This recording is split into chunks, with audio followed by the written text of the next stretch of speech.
បាទបន្តទៀតតកតងជាមួយនឹងការងារ landscape ខាងក្រៅអូខេការងារ landscape ខាងក្រៅនេះគឺសំខាន់ដែរតកតងជាមួយនឹងការរៀបចំ master plan ណាអញ្ចឹងជាទូទៅអ្នកនរគ្នាអាច create view មួយដាច់ដោយឡែកសិនដែលពាក់ព័ន្ធជាមួយនឹង master plan ទាំង 2D ទាំង 3D ជំហានទី1នេះយើងអាចយក ground floor មកធ្វើមកណា right click applicate ធម្មតាណាហើយយើង rename វាដាក់ master plan ណា master plan ណាតមកទៀតនៅ edit ខាងស្ដាំនេះអ្នកនរគ្នាដាក់ applicate ឈ្មោះថ្មីដាក់ឈ្មោះថា master plan រួចអូខេមកណាអញ្ចឹងវាឈរដាច់ដោយឡែកតែឯងយើងងាយស្រួលគ្រប់គ្រងអញ្ចឹងនៅក្នុង master plan ហ្នឹងអ្វីដែលយើងត្រូវរៀនគឺទី1ការប្រើប្រាស់ view template នេះហើយនេះត្រង់ visibly graphic នេះណានៅក្នុងនេះយើងអាចដោះ tick មួយចំនួនធំចោលទៅដូច annotation អញ្ចឹងណាទីពិតយើងអាចនៅបង្ហាញ tick បង្ហាញអីខ្លះនៅក្នុងហ្នឹងយើងអាចនៅបន្ត tick តែឥឡូវខ្ញុំចង់បង្ហាញអ្នកគ្នាអំពីការងារពាក់ព័ន្ធនឹង graphic សុទ្ធហ្មងចឹងខ្ញុំដោះ tick ចោលខ្ញុំអូខេមកណាទី2តកតងជាមួយនឹងគំហើញនៃ view កាត់ទៅលើ plan តាមប្លង់បាតយើងមកមើលត្រង់ view rank ខាងស្ដាំនេះមានពាក្យ edit ណាអញ្ចឹងយើងមានបឋមមាន cut មាន top តកតងជាមួយនឹង top គឺជាកម្ពស់មើលសរុបពីលើមកណាគឺជាដូចយើង set lens កាមេរ៉ានៅកម្ពស់ហ្នឹងអញ្ចឹងណាជាទូទៅផ្ទះយើងអាគារយើងឧទាហរណ៍ថា30ម៉ែត្រយើងត្រូវដាក់ឲ្យផុតហ្នឹងឧទាហរណ៍ឥឡូវខ្ញុំដាក់ថា60ម៉ែត្រចុះហើយបាតវាគឺ0ហើយចំណែក cut plane គឺជាកម្ពស់ដែលយើងឃើញអាមួយយើងកំណត់ lens ប៉ុន្តែយើងនៅកម្ពស់ណា60ម៉ែត្រប៉ុន្តែដល់ពេលយើងឃើញនៅកម្ពស់ណាឃើញបើយើងឃើញនៅកម្ពស់1.2ម៉ែត្រច្បាស់យើងឃើញបន្ទប់យើងជាន់តដីកម្ពស់1.2ម៉ែត្រអញ្ចឹងយើងដាក់ឲ្យផុតទៅ50ម៉ែត្រអីចឹងទៅព្រោះអាគារខ្ញុំគិតថាវាអត់ដល់50ម៉ែត្រទេអញ្ចឹងដល់ពេលខ្ញុំអូខេវានឹងកាត់កម្ពស់ផុតហ្នឹងហ្មងអញ្ចឹងប្រហែលនេះត្រូវឃើញដបឃើញអីចេះវិញណាអូខេអញ្ចឹងអ្នកនរគ្នាសាកល្បងទៅណាហើយទី2ដើម្បីការងាររៀបចំ master plan នៅនឹងបានយើងអាច draft សិនការ draft មុននឹងធ្វើគឺយើង check មើលច្រើនទី1តកតងនឹង visibly graphic ហ្នឹងហើយ shortcut VV ណាតែយើងមកមើលនៅត្រង់ខាងក្រោមនេះយើងបាន tick topography លើនេះណាបើយើងអត់ tick ទេនៅពេលដែលយើងបញ្ចូលដី topo អីហ្នឹងវាអត់ display ទេអញ្ចឹងយើង tick មកណាអូខេហើយមួយទៀតនៅពេលដែលយើងចាប់ផ្ដើមគូយើងអាច draft សិនទៅណាជាទូទៅបើសិនបើយើងមានតន្ន័យ coordinate point យើងយកមកបញ្ចូលមកវានឹងចេញហើយប៉ុន្តែត្រូវរៀបចំប៉ុន្តែចំពោះករណីអត់មានទេយើងមានញួរខ្លួនយើងមកណាតាម massing and size យើងប្រើ topo surface នេះដើម្បីចុចចំណុចទៅលើទីតាំងប៉ុន្តែយើង draft សិនមកខ្ញុំមាន model line ខ្ញុំអាចប្រើចតុកោណគូសិនមកណាទីហោដីខ្ញុំធំអូអ្នកអស់នេះឃើញមូលហេតុអីយើងអាចដឹងក្របអញ្ចឹងយើងយកល្អខ្វែងហ្មងមិនបាច់ប្រើក្របទេខ្វែងហ្មងណាអញ្ចឹងយើងចុចម្ដងទៀតមកអញ្ចឹងតួក្របវាព្រំដែនប៉ុណ្ណាក៏យើងនៅតែឃើញដែរពីព្រោះយើងឈប់ប្រើណាបិទចោលអូខេខ្ញុំដាក់ផ្ទៃដីយ៉ាងធំតិចទៅណាយើងអាចត្រាស់ចេញជាសួនចេញជាផ្លូវចេញជាអីឲ្យហើយមកឥឡូវខ្ញុំគូតែម្ដងខ្ញុំយកជ្រុងណាមួយគឺជាស្រះទឹកចុះអញ្ចឹងខ្ញុំយកជ្រុងខាងនេះចុះណាអូខេឥឡូវយើងអាចគូខ្សែកោងគូអីបានតាមហ្នឹង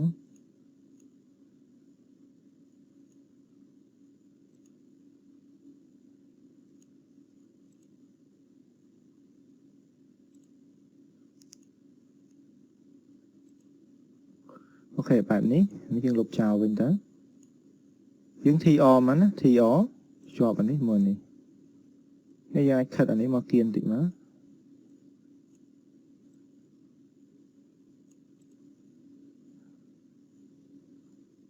ទីហោម៉ូដបែបនេះចុះហើយផ្លូវវិញផ្លូវទីហោយើងគិតចេញជ្រុងនេះមកដល់កន្លែងនេះតើ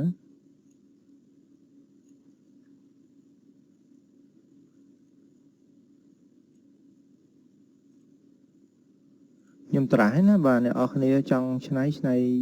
យបានល្អជាងខ្ញុំទៅណា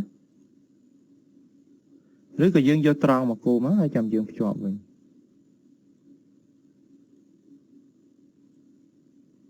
SL slide ណា TR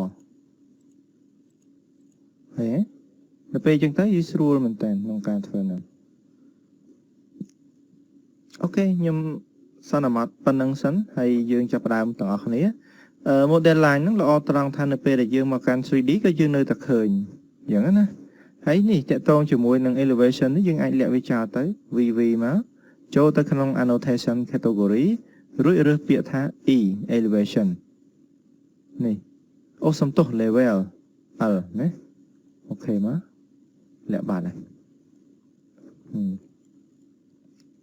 ta dương cho đàm đó này ok tí mùi cùng hơi ok ở hái vì má dương mơ không 3D mới vì miền thịt topo á ok tâm trời chắc dương cho tới massing and size click topo surface click point from đây đây bao giờ nữa ok finish và to mà tiệt dương thời ca chọn đây dương sần chọn đây dương nữa chẳng mơ bị top sân má dương thời ca cho vì cắt vi chào chẳng dương cho massing and size rồi dọc biệt tha split surface dương cắt vi chào mỏng nè chắc dương bài trong tay đâu mà năng ấy hay dương mơ chỉ cầm hơi wireframe á nhưng cô bà hại đó nè mình té những cô thử khăn bao nhiêu tới nó nhưng cô bà hại đấy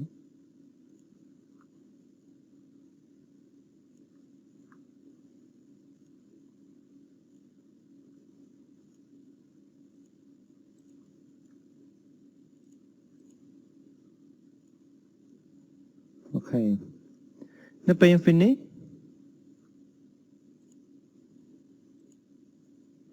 nè thiết bắt dương mơ bị khó mẹ khơi nhé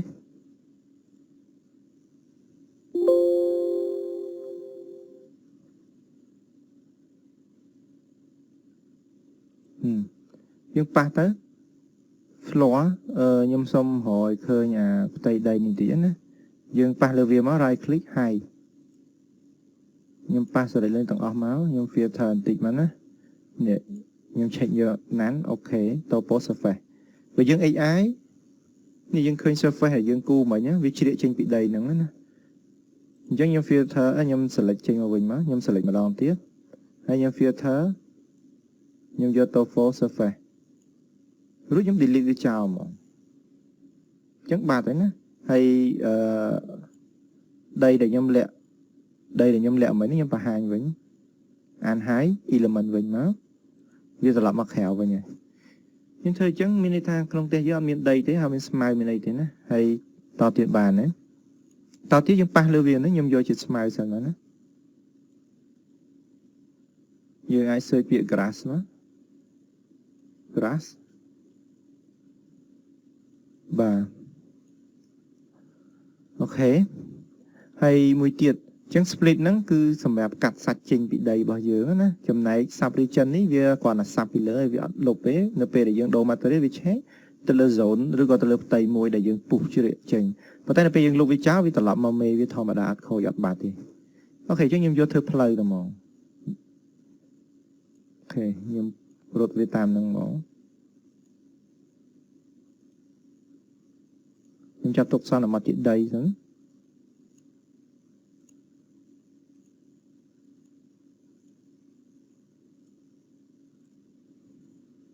cái này ní dương ai cao của bạn này hay nhé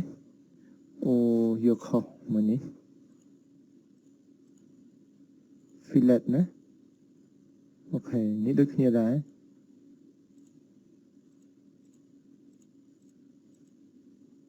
ta năng á ta mà thấy dương finish má nè em mình tèm sai ní dương anh lúc trao với các bạn này và dương ở thời ca phở vi tiết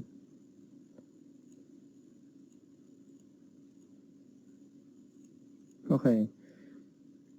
sao là mà thả bạn đang chứ lại smile món ok bạn nữa ok to tiền chấm pua sầm rạp ăn tật vinh mà đòn chẳng ăn tật vinh ý cứ dương ai thưa ca nghĩa bằng cao building pad ទៅក្នុងហ្នឹងសម្រាប់ការចោះ ប៉ុន្តែអានេះខ្ញុំទុកនៅមេរៀនតទៀតទេណាតកតងតាអាងទឹកមកឥឡូវយើងមកមើលការងារតកតងនឹងធរណដីការពុះជ្រៀកអីនេះសិនណាដើម្បីយើងអាចបន្តទៅមុខឲ្យវាមានដំណាក់កាលរបស់វាងាយស្រួលក្នុងការយើងរៀនឲ្យយល់ណាបាទអញ្ចឹងនៅក្នុងនេះយើងរៀបចំដីនេះបើសិនបើយើងលុបសាប់ចោលវិញវាត្រឡប់មកធម្មតាវាអត់ដាច់សាច់ទេណាបើសិនជាតាមរយៈ split នេះគឺដឹងឲ្យដាច់អស់ហើយបាទ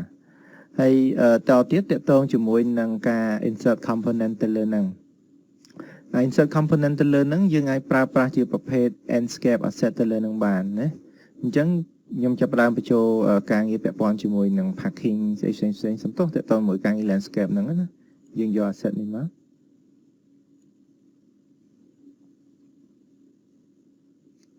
អញ្ចឹងខ្ញុំមើលជា master plan ជាប្លង់បាចេះវិញខ្ញុំចាប់ផ្ដើមរៀបចំវាឲ្យស្អាតតិចណាអញ្ចឹង G1 ខ្ញុំអាចប្រើជាប្រភេទពួក vegetation តកតងជាមួយនឹងពួក plant ដើមឈើណាអូខេខ្ញុំប្រើប្រភេទដើមឈើក្រហមចាខ្ញុំដាក់ម្ដុំហានេះ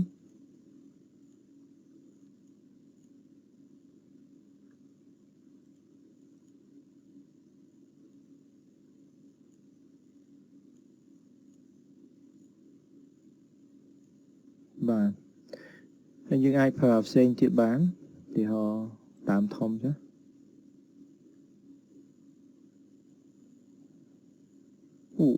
ស្មើនឹងធំទូចអញ្ចឹងដាក់ក្បែរនេះមកអូខេត្រូវការរៀបចំបន្តិច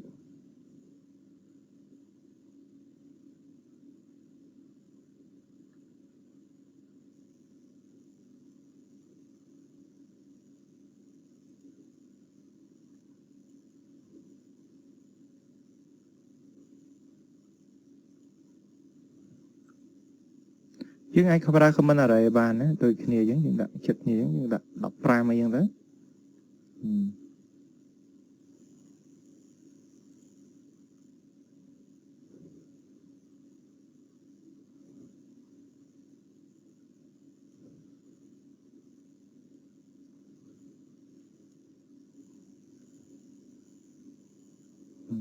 តាមហ្នឹង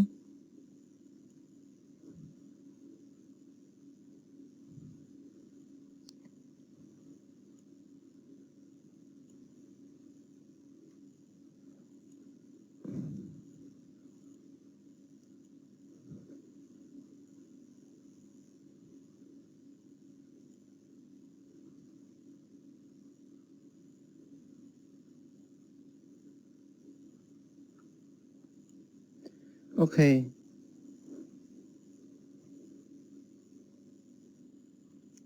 អូខេខ្ញុំរៀបជា landscape ខ្លះណាខ្ញុំដាក់ដើមឈើចេញពី landscape មកខ្លះណាអញ្ចឹងអ្នកនរគ្នាអាចដាក់ខ្លួនឯងបានទេអត់ប្រហែលគាត់ដើរ flash ណាអញ្ចឹងខ្ញុំខាត់កន្លែងនេះចោលអូខេដូចជាអំពូលភ្លើងអីយើងបកគោភ្លើងអីយើងអាចមើល street prop នេះមកណានេះយើងមើលខាងក្រោមមានណាឆ្លាញ់មួយណាដាក់មួយហ្នឹងមកឧទាហរណ៍ឥឡូវខ្ញុំយកសម្រាប់នេះខ្ញុំយកប្រភេទនេះចុះ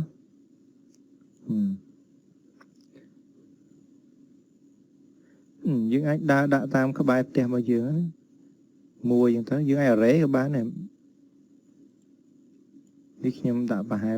ទៅណាមែនតើ array បានត្រូវណាគម្លាតត្រឹមត្រូវអញ្ចឹងទៅខ្ញុំគាត់ estimate បាទទីតាំង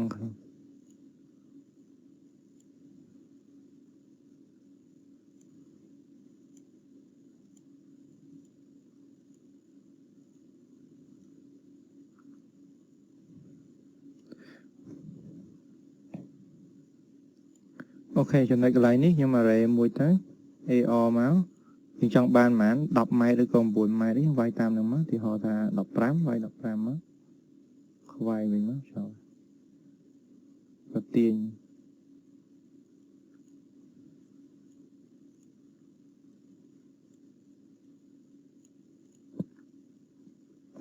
អូខេប៉ុណ្ណឹងសិនយើងត្រឡប់មកមើល CD ទាំងអស់គ្នានេះអត់តឹងទេខ្ញុំសរសើរមែនតើ Enscape នឹងវាជួយដោះស្រាយបញ្ហាទាក់ទងជាមួយនឹង real time rendering របស់ Revit នឹងបានច្រើនហើយនឹងការ performance ទៅលើអាការវល់អីចឹងណា nhưng màคุณចំពោះ Enscape ទៅលើលក្ខខណ្ឌនៃការប្រើ asset ហ្នឹងមែនតើហ្មងពេញចិត្តស្ដោកហ្មងក្នុង version ថ្មីចុងក្រោយហ្នឹងគឺមានហើយបាទអូខេឥឡូវយើងសាកមើលទៅលើrendering របស់យើងណាមិនដែរសាកល្បងសិនផ្លូវខ្ញុំអត់ទាន់បានបដូរទៅជា concrete ឬក៏អីណា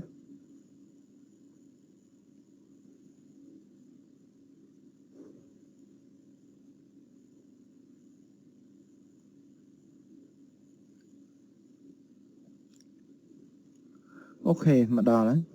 វ៉ាវស្អាតមែនតើ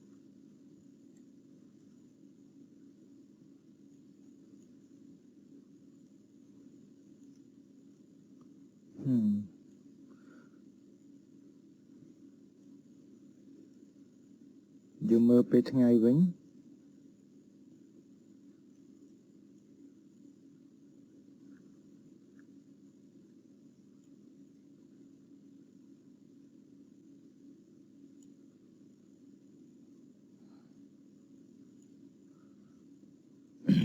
អូខេតទៅទៀតយើងត្រឡប់មកកាន់របស់យើងវិញមកណាតោះឥឡូវយើងបានដាក់ការងារពាក់ព័ន្ធជាមួយនឹងការងារផ្សាយឲ្យអស់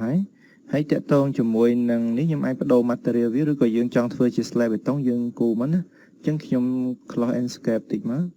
ខ្ញុំអាចប្រើ material នេះខ្ញុំអាចរើសជា concrete មែនតើយើងត្រូវគូ floor ជា concrete លើហ្នឹងណាអត់អីទេតែខ្ញុំគាត់ផ្ដោតទៅលើសោភ័ណភាពទេ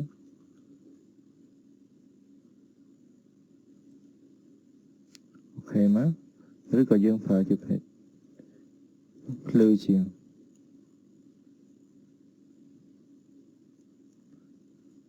ចំណែកស្មៅអីយើងបើអត់ចង់ឃើញជាស្មៅទេយើងអាចបដូរវាទៅជាអីផ្សេងជាដី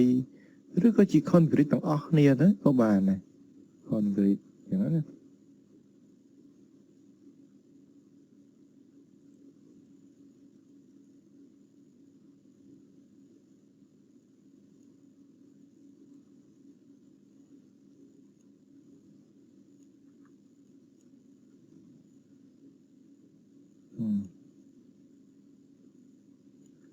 អូខេតោះឥឡូវយើងតទៀតត្រឡប់មកកាន់ Revit របស់យើងវិញអញ្ចឹងអ្នកនរគ្នាសាកល្បងក្នុងការអនុវត្តទី1សាកល្បងរៀបចំ topographic ទៅលើ terrain ដីនៃ master plan របស់លោកអ្នកនរគ្នាទៅណាហើយមានការ draft ជាអាងទឹកជាអីទុកឲ្យហើយមានការដាក់បញ្ចូលទៅលើប្រភេទដើមឈើបកគោភ្លើងអីចឹងទៅហើយព្យាយាម landscape ទៅតាមreal time rendering ដែលមាននេះបើសិនបើមិនសិនអ្នកគ្នា support អាចបានអញ្ចឹងណាអូខេអញ្ចឹងតទៀតនៅមេរៀនក្រោយទៀតយើងនឹងសិក្សាអំពីការធ្វើអាងទឹកនៅខាងក្រោយនេះបាទសូមអរគុណ